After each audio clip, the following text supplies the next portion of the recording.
ay rated SPG. Striktong patnubay at gabay ng magulang ang kailangan. Maaaring may masiselang tema, lengguwahe, karahasan, sexual, horror o droga na hindi angkop sa mga bata.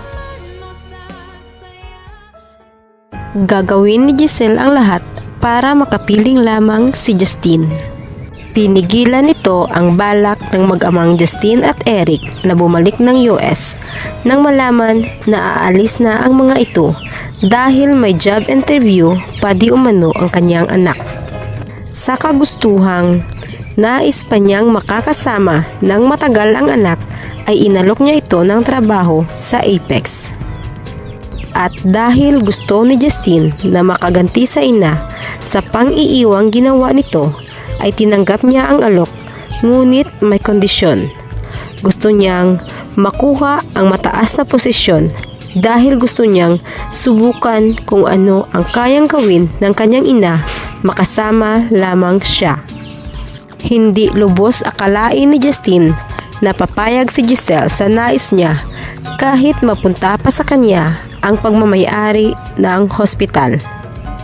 Dito napagtanto ni Justine na totoo ang sinabi ni Annalyn na talagang mahal siya ng kanyang ina at may malalim itong dahilan kung bakit nagawa siyang iwanan. At parang unti-unti nang lumalambot ang puso nito para sa ina. Samantala, inimbitahan sa Japan sina Doc Lindon at Doc Annalyn bilang kakatawan sa Eastridge Hospital sa gaganaping seminar.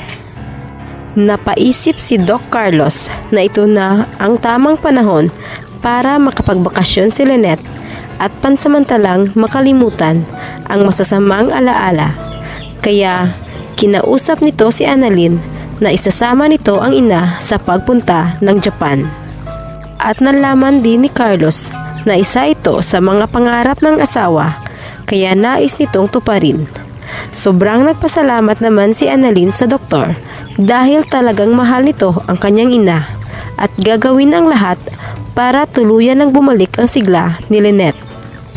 Labis naman ang sayang naramdaman ni Doc Lindon nang malaman na makakasama niya si Annalyn sa Japan, na ibig lamang sabihin ay silang dalawa lamang at walang mga kaibigan na mang-didisturbo at baka mabisto pa ang kanyang totoong naramdaman para sa batang doktor. Sa kabilang banda, dahil gusto ni Moira na magpakalayo-layo muna at kinakabahan na anumang oras ay magigising si Don Pepe at mabuking sila, ay isinama nito si Zoe sa pagpunta sa Japan. Buong akala nila ay walang makakaalam sa kanilang kinaroroonan, ngunit nagkamali sila dahil nandoon din pala sina Annalyn at Lynette. At nagulat na lamang ang magkabilang panig ng isang araw ay aksidente silang nagkasalubong.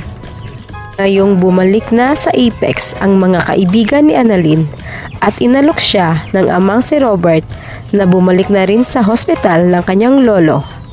Tatanggapin kaya ni Annalyn ang alok ng ama?